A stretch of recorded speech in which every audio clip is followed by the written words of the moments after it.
Hello everyone, I am Smriti Sinha here and welcome back to our channel Science Zone. Today you follow, tomorrow we lead. And if you are new to this channel, please hit the subscribe button given below. And if you have missed our previous videos, you can click on the I button given above.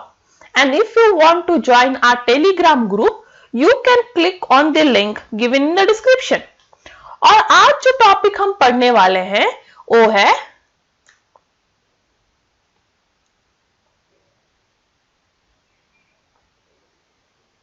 Coordination compounds. ये topic Maharashtra state board syllabus standard 12 chemistry से है। ये topic number 9 है और आज हम इसका quick revision करने वाले हैं। तो ये वीडियो आपको बाद में भी क्विक रिवीजन का जो हमारा प्लेलिस्ट है उसके अंदर ये वीडियो बाद में भी मिल जाएगा। आज ये वीडियो प्रीमियर है और मैं लाइव बनी हुई हूं खुद आपके साथ इस वीडियो में। यदि आपको इस टॉपिक से रिलेटेड या फिर केमिस्ट्री से रिलेटेड कोई भी डाउट हो या कोई भी सजेशन हो, आप मुझे नीचे लाइव चैट में या कमेंट बॉक्स में बता सकते हो। और डाउट्स जल्द से जल्द रिजॉल्व कर लीजिए क्योंकि एग्जाम्स अब बहुत करीब आ चुके हैं। अब ऑलमोस्ट सिर्फ एक ही महीना रहा है और इसलिए अब जल्दी से जल्दी आप पढ़ाई कीजिए और डाउट्स रिजॉल्व करते जाइए। तो चलिए ये टॉपिक शुरू करते हैं टाइम वेस्ट ना करते हुए। अब कोऑर्डिनेशन कंपाउंड मतलब क्या? कोऑर्डिनेशन कंपाउंड मतलब वो कंपाउंड जिनमें एक सेंट्रल मेटल एटम या आयन होता है और उसे सराउंड करने वाले कुछ एटम्स या मॉलिक्यूल्स होते हैं। ठीक है, तो ये है एक एग्जांपल फॉर कोऑर्डिनेशन कंपाउंड जिसमें प्लैटिनम सेंट्रल मेटल एटम है और उसको सराउंड करने वाले ये 4 एटम या आयन्स है जिन्हें हम कहते हैं लिगैंड्स। तो जो सेंट्रल मेटल एटम को सराउंड करने वाले ये 4 एटम्स या आयन्स है उन्हें हम क्या कहेंगे? लिगैंड्स। ठीक है, तो हो गए ligands. Ligands central metal atom को डायरेक्टली अटैच होते हैं थ्रू कोऑर्डिनेट बॉन्ड, इसे कहते हैं कोऑर्डिनेट बॉन्ड। अब जो सेंट्रल मेटल एटम होता है वो इलेक्ट्रॉन डिफिशिएंट स्पीशीज होता है। सेंट्रल मेटल एटम क्या है? Electron deficient species. जो लिगैंड क्या है? Electron donor species. तो लिगैंड्स होते हैं इलेक्ट्रॉन रिच और सेंट्रल मेटल होते हैं इलेक्ट्रॉन डिफिशिएंट। इसलिए लिगैंड्स जो हैं वो सेंट्रल मेटल एटम को इलेक्ट्रॉन डोनेट करते हैं। यहाँ पे इतना याद रखिए कि यहाँ पे क्या क्या है कोऑर्डिनेशन कंपाउंड में? Central metal atom, ligands. Central metal atom है इलेक्ट्रॉन डिफिशिएंट, लिगैंड है इलेक्ट्रॉन रिच और इनके बीच में जो बॉन्ड है वो है coordinate bond. Next, type of ligands. तो लिगैंड्स 3 टाइप में क्लासिफाई होते हैं। पहला है मोनोडेंटेड लिगैंड। मोनो मतलब 1, मतलब ऐसे लिगैंड जो सिर्फ एक ही कोऑर्डिनेट बॉन्ड बनाते हैं सेंट्रल मेटल एटम के साथ, जैसे कि Cl-, OH-, Cn-। तो ये एक ही बॉन्ड बना रहे हैं सेंट्रल मेटल एटम के साथ। नेक्स्ट है polydentate ligand. Poly means more than 1। तो कुछ ऐसे लिगैंड्स हैं जो एक से ज्यादा बॉन्ड्स बनाते हैं, कोऑर्डिनेट बॉन्ड्स बनाते हैं सेंट्रल मेटल एटम के साथ, उन्हें कहते हैं पॉलीडेंटेड लिगैंड्स। पॉलीडेंटेड लिगैंड्स के पास एक से ज्यादा डोनर एटम होता है। मोनोडेंटेड लिगैंड के पास सिर्फ एक ही डोनर एटम है, इसलिए सिर्फ वो एक ही कोऑर्डिनेट बॉन्ड बनाता है। बट पॉलीडेंटेड लिगैंड्स के पास एक से ज्यादा डोनर एटम होता है और इसलिए वो एक से ज्यादा बॉन्ड बनाते हैं। इसके एग्जांपल से EDTA, ethylene diamine tetra acetate. याद रखिए इसका स्ट्रक्चर कभी कभी एग्जाम में पूछे जाते हैं। इसमें 6 डोनर एटम्स है। देखिए 1, 2, 3, 4, 5, 6। इसलिए ये हेक्साडेंटेड लिगैंड है, मतलब वो 6 कोऑर्डिनेट बॉन्ड बनाता है सेंट्रल मेटल एटम के साथ। नेक्स्ट है ऑक्सैलेट। ऑक्सैलेट में 2 डोनर एटम है और इसलिए ये बाइडेंटेड लिगैंड है और ये 2 कोऑर्डिनेट बॉन्ड बनाता है सेंट्रल मेटल एटम के साथ। नेक्स्ट है इथिलीन डायमाइन, जो उसके पास वापस 2 डोनर एटम है और इसलिए ये भी बाइडेंटेड लिगैंड है और ये भी 2 कोऑर्डिनेट बॉन्ड बनाएगा सेंट्रल मेटल एटम के साथ। नेक्स्ट है एम्बिडेंट लिगैंड। एम्बिडेंट मतलब ऐसे लिगैंड्स जिनके पास एक से ज्यादा डोनर एटम्स है बट एक टाइम पे एक ही एक्टिव होता है, जैसे कि नाइट्रो। इसमें नाइट्रो और ऑक्सीजन दोनों डोनर एटम है बट जब नाइट्रो का नाइट्रोजन एक्टिव है, ये कोऑर्डिनेट बॉन्ड बना रहा है, तब ऑक्सीजन नहीं बना रहा है, और जब ऑक्सीजन कोऑर्डिनेट बॉन्ड बना रहा है तब नाइट्रोजन नहीं बना रहा है। सिमिलरली HCl, जिसमें S भी कोऑर्डिनेट बॉन्ड बनाता है और नाइट्रोजन पे, बट एक टाइम पे एक ही कोऑर्डिनेट बॉन्ड बनता है। नेक्स्ट है terms used in coordination chemistry. तो पहला टर्म है कोऑर्डिनेशन स्फीयर। तो जो सेंट्रल मेटल आयन और लिगैंड्स एक्चुअली एक स्क्वायर ब्रैकेट में क्लोज्ड होते हैं। तो सेंट्रल मेटल एटम और लिगैंड्स जो स्क्वायर ब्रैकेट में क्लोज्ड है, वो पूरे स्क्वायर ब्रैकेट को कहेंगे हम कोऑर्डिनेशन स्फीयर। तो यहां देख सकते हो, ये एक्चुअली एक पूरा कॉम्प्लेक्स है। इस कॉम्प्लेक्स को यदि डिसोसिएट करो तो आपको ये वाला स्क्वायर ब्रैकेट मिलेगा। ये स्क्वायर ब्रैकेट के अंदर जो भी है, ये होल स्क्वायर ब्रैकेट को हम कहेंगे कोऑर्डिनेशन स्फीयर। तो पूरे स्क्वायर ब्रैकेट को कहते हैं कोऑर्डिनेशन स्फीयर। और ये जो दूसरा आयन है जो कोऑर्डिनेशन स्फीयर के बाहर होता है या फिर कोऑर्डिनेशन स्फीयर को सराउंड करता है और कोऑर्डिनेशन स्फीयर के नेट चार्ज को नलिफाई करता है। देखो यहाँ पे नेट चार्ज है जो यहाँ नहीं है, उसको क्या कर रहा है, न्यूट्रलाइज कर रहा है। तो इसे कह रहे हैं हम काउंटर आयन। तो काउंटर आयन मतलब क्या, जो आयोनाइजेबल है और जो कोऑर्डिनेशन स्फीयर के बाहर है।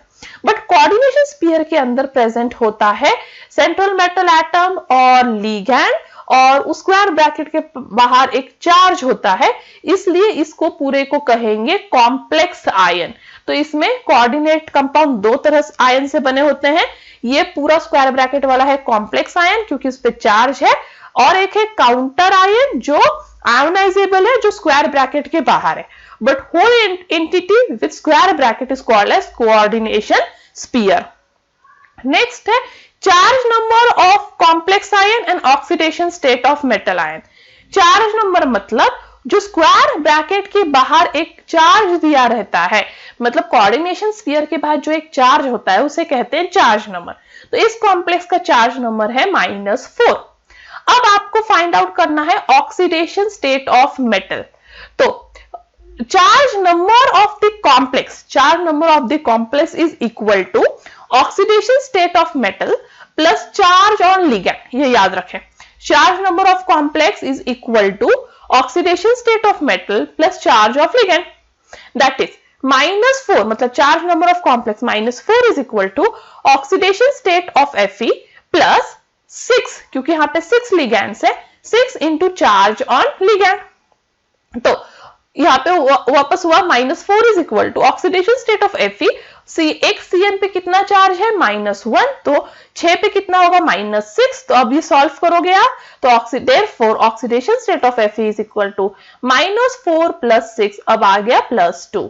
तो अब यहाँ पे oxidation state of ion metal atom कितना हुआ, +2। तो याद रखें ये वाला formula, charge number of complex is equal to oxidation state of metal plus charge of ligands. Next, coordination number of central metal ion.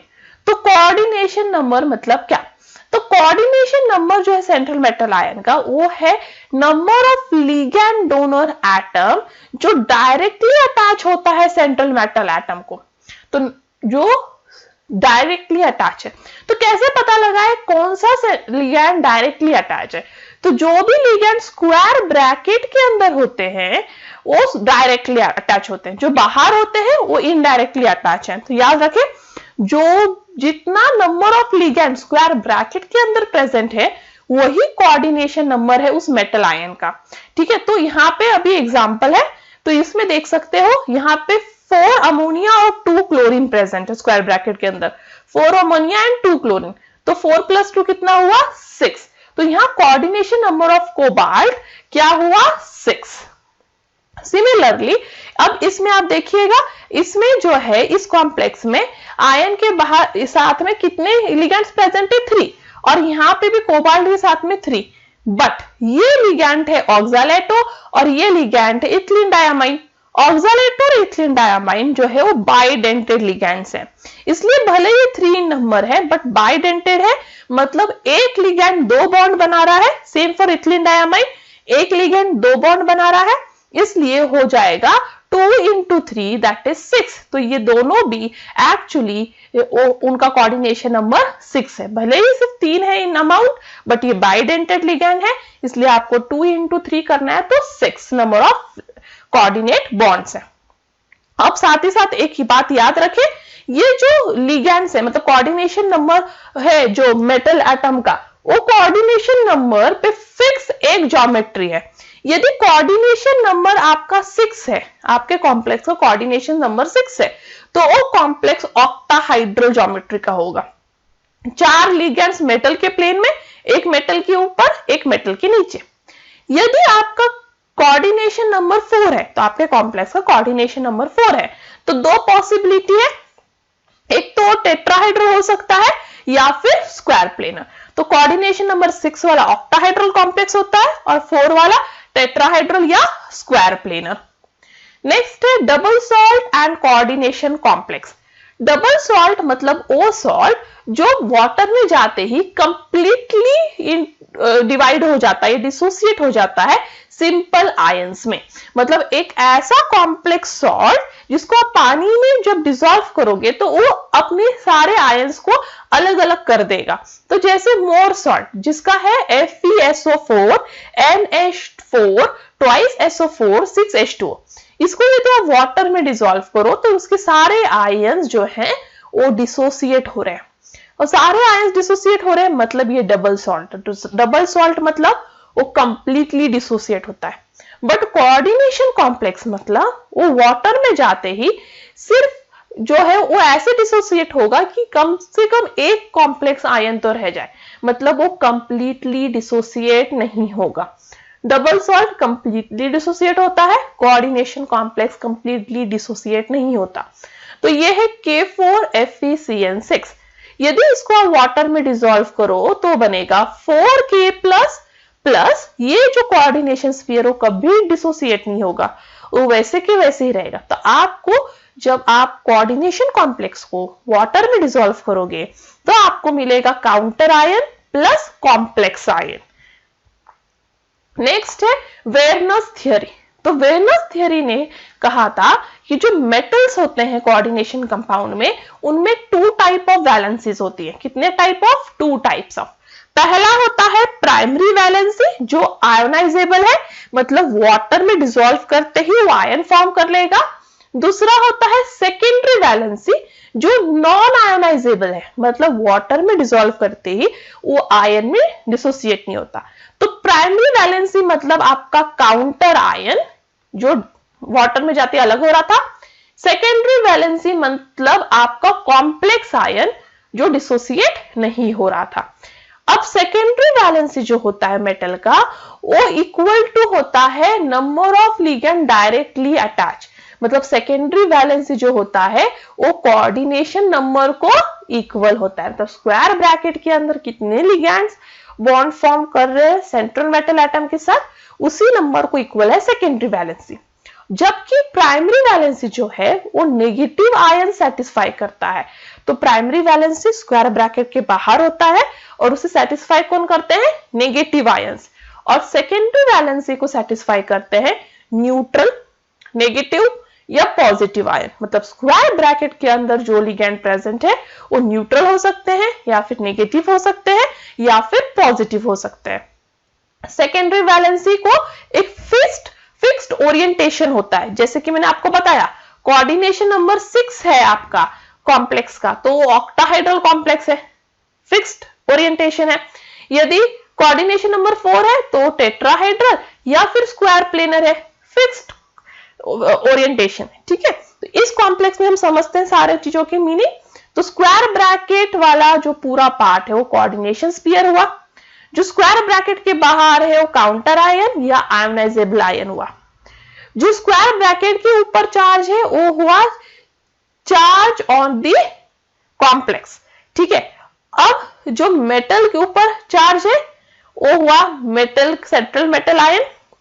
अब ये सारे तो लिगैंड्स है, तीनों लिगैंड्स है, बट ये प्राइमरी लिगैंड है और ये दोनों सेकेंडरी लिगैंड है।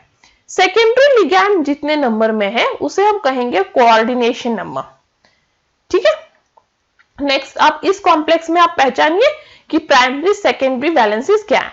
तो प्राइमरी वैलेंसी जो स्क्वायर ब्रैकेट के बाहर है 3Cl माइनस, सेकेंडरी वैलेंसी जो स्क्वायर ब्रैकेट के अंदर मेटल के अलावा जो भी लिगैंड है मतलब 6NH3, कोऑर्डिनेशन स्फीयर मतलब पूरा स्क्वायर ब्रैकेट।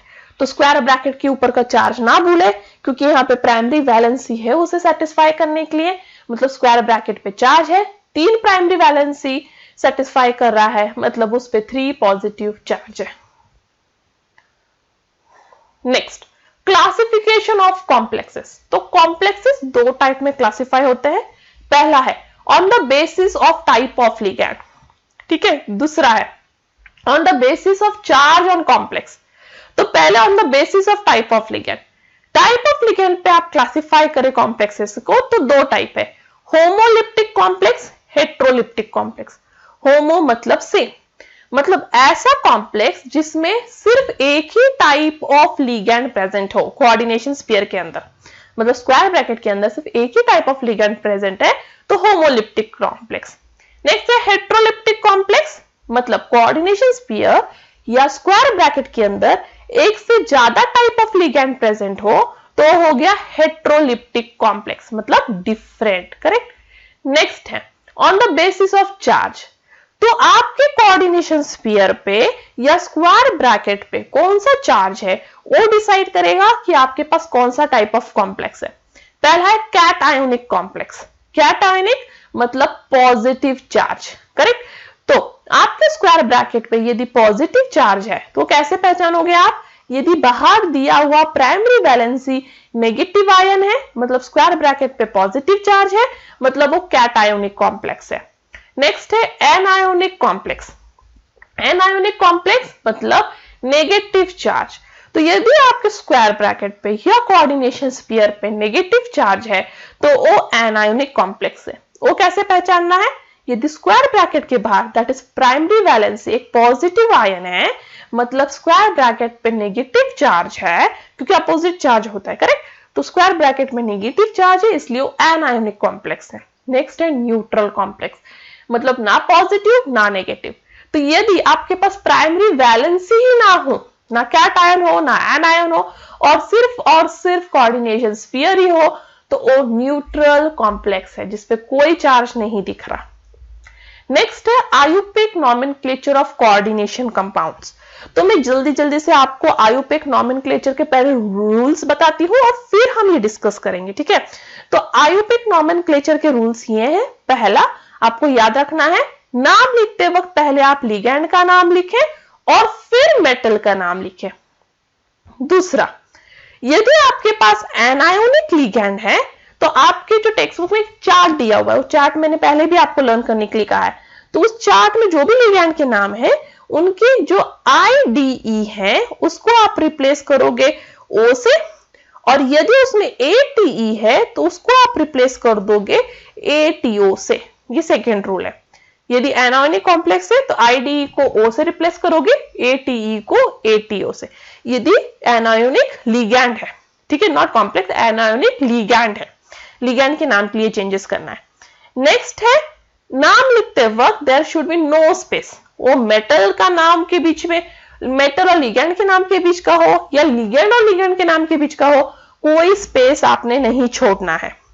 नेक्स्ट रूल ये है कि मेटल का नाम जब आप लिख लो तो उसके आगे आपको उसका ऑक्सीडेशन स्टेट रोमन नंबर में लिखना है। तो मेटल के आगे आपको उसका ऑक्सीडेशन स्टेट रोमन नंबर में एक ऐसे ब्रैकेट में करके लिखना है, ठीक है।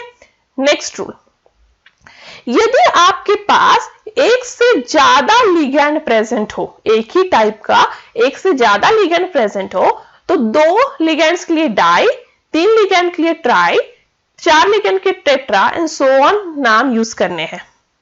नेक्स्ट, यदि आपके पास एक से ज्यादा टाइप ऑफ लिगैंड प्रेजेंट हो, यदि आपके पास एक से ज्यादा टाइप ऑफ लिगैंड प्रेजेंट हो तो आपको नाम अल्फाबेटिकल ऑर्डर में लिखना है, ठीक है, अल्फाबेटिकल ऑर्डर में लिखना है। और उसके साथ साथ आपको एक याद रखना है कि अल्फाबेटिकल ऑर्डर में लिखते वक्त डाई, ट्राई, टेट्रा ये वर्ड्स को इग्नोर करना है।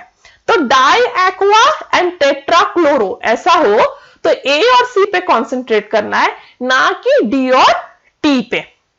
नेक्स्ट रूल ये है कि यदि आपके लिगैंड के नाम में पहले से डाई ट्राई टेट्रा ऐसा हो, जैसे इथिलीन डायामाइन, पहले से डाई वर्ड है और वो 2 नंबर में प्रेजेंट हो, जैसे 2 इथिलीन डायामाइन प्रेजेंट है, तो आप ऐसे नहीं लिख सकते हो डाई इथिलीन डायामाइन, तब आपको वर्ड यूज करना है बीस, ट्रीज, ठीक है, टेट्राकीज, मतलब 20 इथिलीन डायमाइन ऐसे।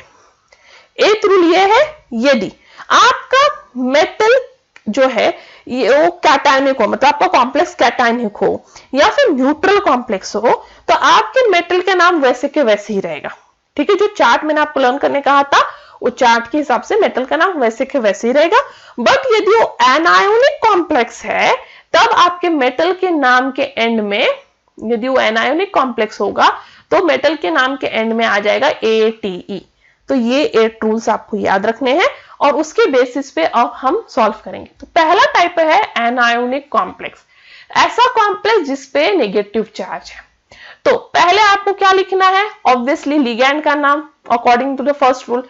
तो लिगैंड के नाम लिखने के लिए ये है साइनो, करेक्ट, साइनो, और उसमें जो है 6 नंबर है, इसलिए हो जाएगा हेक्सासाइनो। आयन है और ये एनायोनिक है, इसलिए जो मेटल के नाम के एंड में AT लगेगा तो ये हो जाएगा फेरेट। उसके बाद उसका ऑक्सीडेशन स्टेट, तो आयन का ऑक्सीडेशन स्टेट कैलकुलेट कीजिए, वो है 2, और ये एक नेगेटिव चार्ज वाला आयन है, इसलिए यहां पे वर्ड आ जाएगा आयन।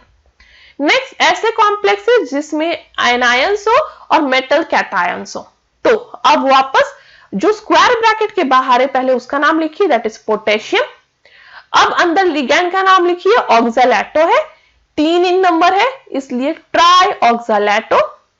ये नेगेटिव वाला है, कॉम्प्लेक्स के ऊपर नेगेटिव चार्ज है, क्योंकि बाहर तो कैटायन है तो कॉम्प्लेक्स पे नेगेटिव चार्ज है, इसलिए एल्यूमिनियम हो जाएगा एल्यूमिनेट ATE, और इसका ऑक्सीडेशन नंबर 3।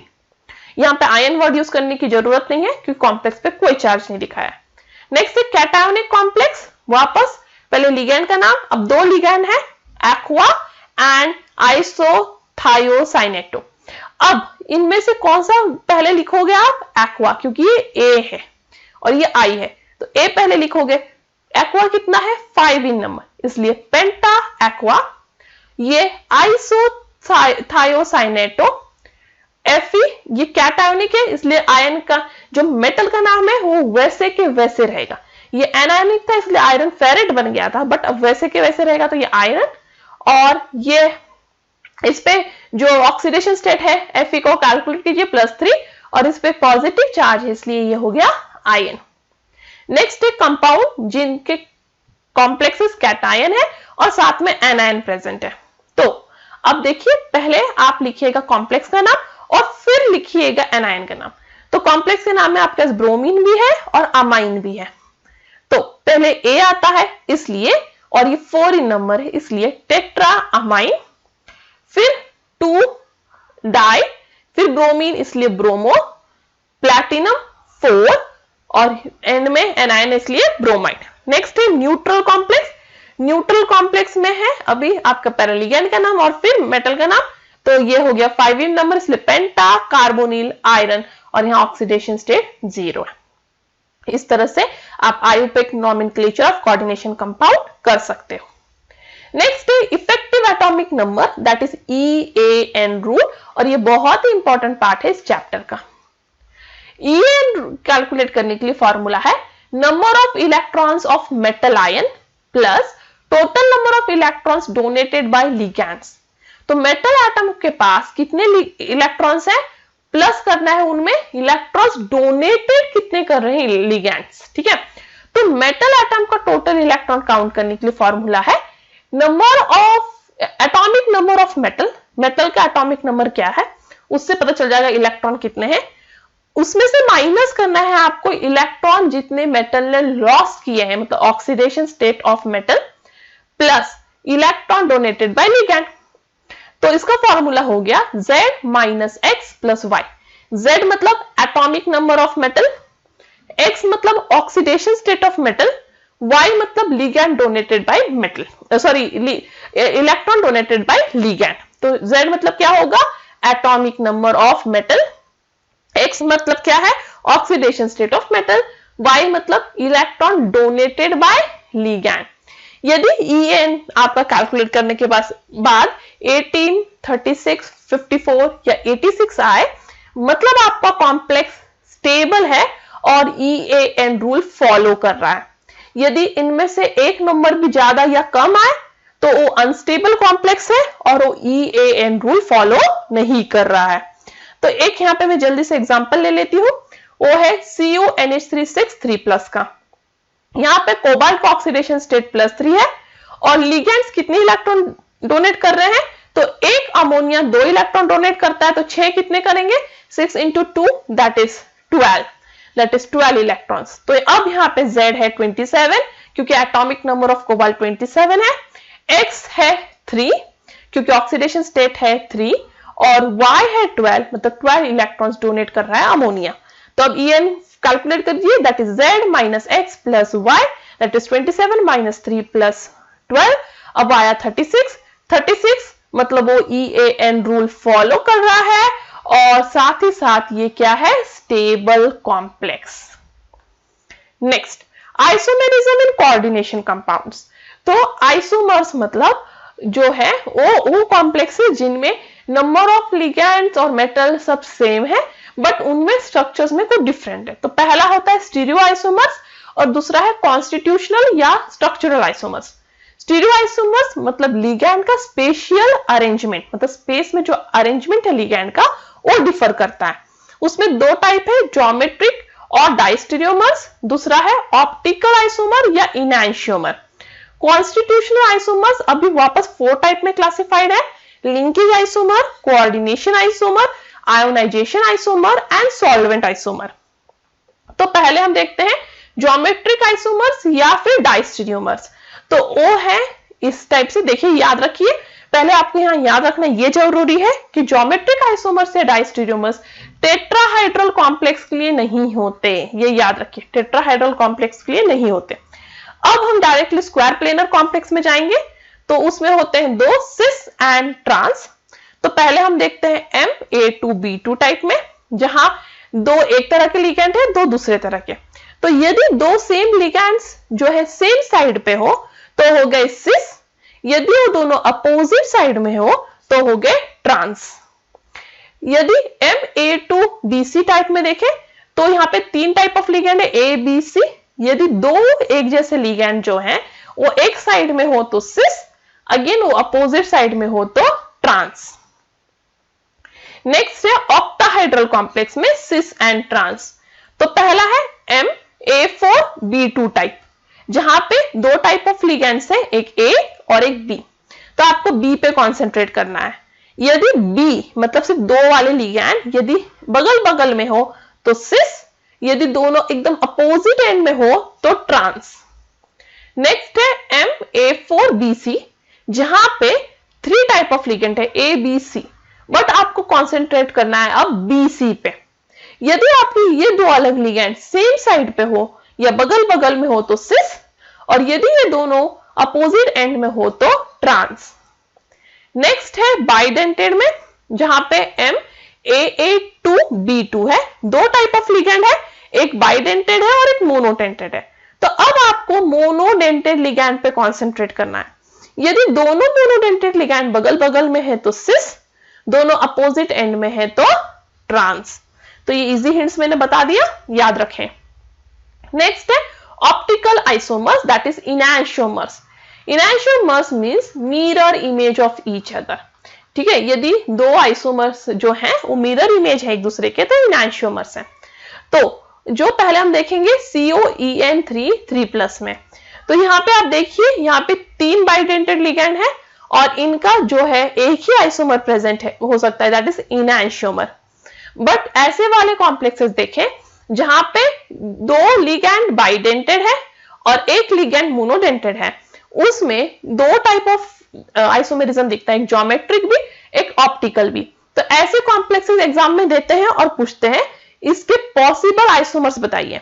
तो इस कॉम्प्लेक्स का पॉसिबल आइसोमर है टोटल 3, एक वो खुद, एक उसका मिरर इमेज, और ये तो आप देख सकते हो सिस है ऑब्वियसली, क्योंकि दो एक जैसे लिगेंड बगल बगल में है और दोनों अपोजिट एंड में ट्रांस। तो इसके टोटल कितने आइसोमर्स हैं? 3, 2 ऑप्टिकल और एक ज्योमेट्रिक, याद रखें।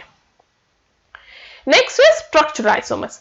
स्ट्रक्चर आइसोमर्स में पहला है लिंकेज आइसोमर्स। लिंकेज आइसोमर्स मतलब ऐसे जो दो आइसोमर्स हैं जिनमें एबिंडेंट लिगैंड प्रेजेंट है, मतलब वो दो अलग एटम से सेंट्रल मेटल एटम के साथ बॉन्ड बना रहा है। तो यहां देखिए नाइट्रो जो N से सेंट्रल मेटल एटम के साथ बॉन्ड बना रहा है और यहाँ पे ऑक्सीजन ध्रुव बना रहा है। तो सब कुछ सेम है, बट बॉन्ड जो सेंट्रल मेटल एटम के साथ बना रहा है वो एबिंडेंट लिगैंड है, तो वो लिंकेज आइसोमर है। नेक्स्ट है आयोनाइजेशन आइसोमर। आयोनाइजेशन आइसोमर मतलब आयोनाइजेशन स्फीयर में डिफरेंस है। तो जो पहले सेकेंडरी वैलेंसी था और जो प्राइमरी वैलेंसी था वो नेक्स्ट आइसोमर में एक्सचेंज हो जाते हैं। जो सेकेंडरी था प्राइमरी हो जाता है, जो प्राइमरी था सेकेंडरी हो जाता है, तो हो गया आयोनाइजेशन आइसोमर। नेक्स्ट है कोऑर्डिनेशन आइसोमर्स।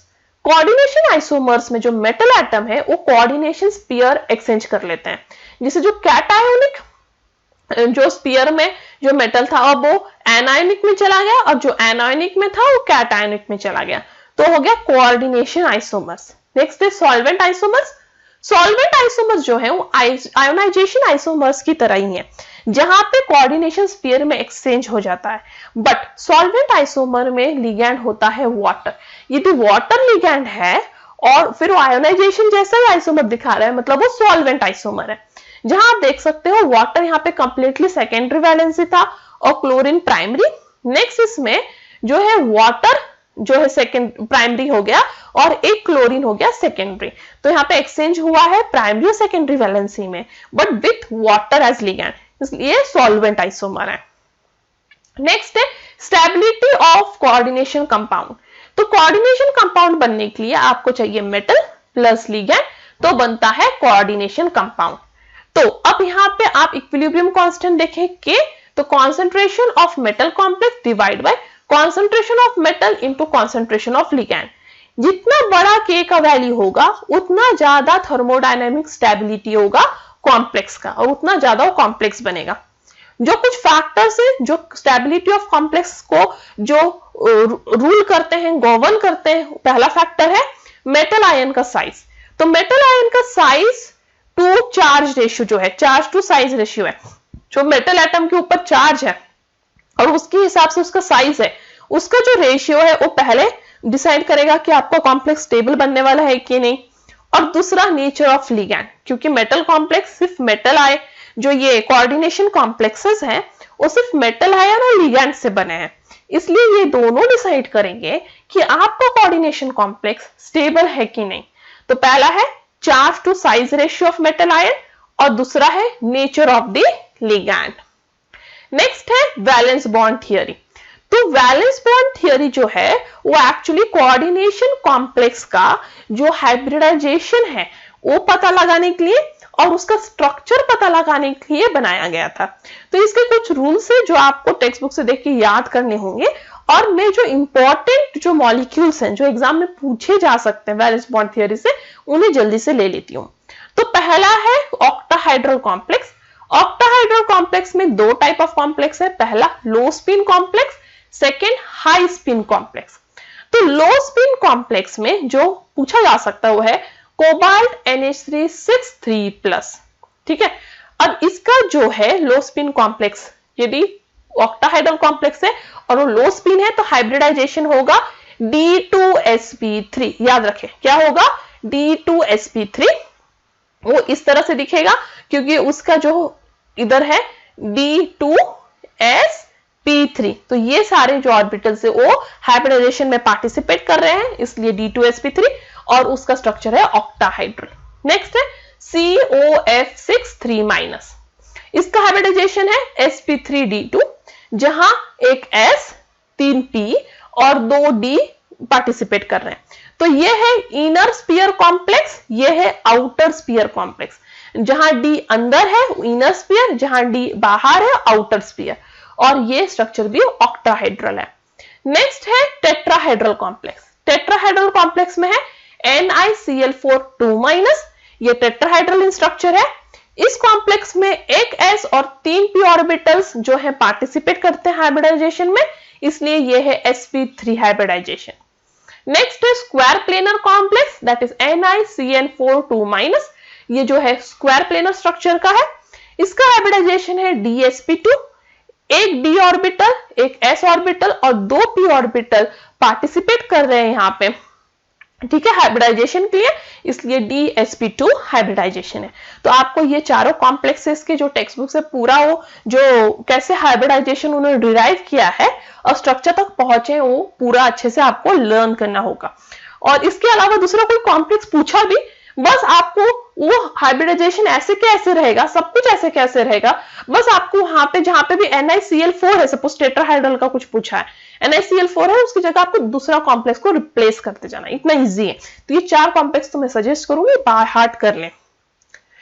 नेक्स्ट है एप्लीकेशन ऑफ कोऑर्डिनेशन कंपाउंड्स। तो कोऑर्डिनेशन कंपाउंड्स का एप्लीकेशन पहला है इन बायोलॉजी। तो बायोलॉजी में आपको पता है हीमोग्लोबिन में मिलता है आयरन, क्लोरोफिल में मिलता है मैग्नीशियम। तो ये दोनों जो है वो बायोलॉजी में पार्टिसिपेट कर रहे हैं और दोनों कोऑर्डिनेशन कंपाउंड फॉर्म करते हैं। दूसरा है इन मेडिसिन, तो सिस्प्लैटिन जो है वो एक्चुअली कोऑर्डिनेट कंपाउंड है और वो कैंसर ट्रीटिंग ड्रग है। नेक्स्ट है estimate of hardness of water.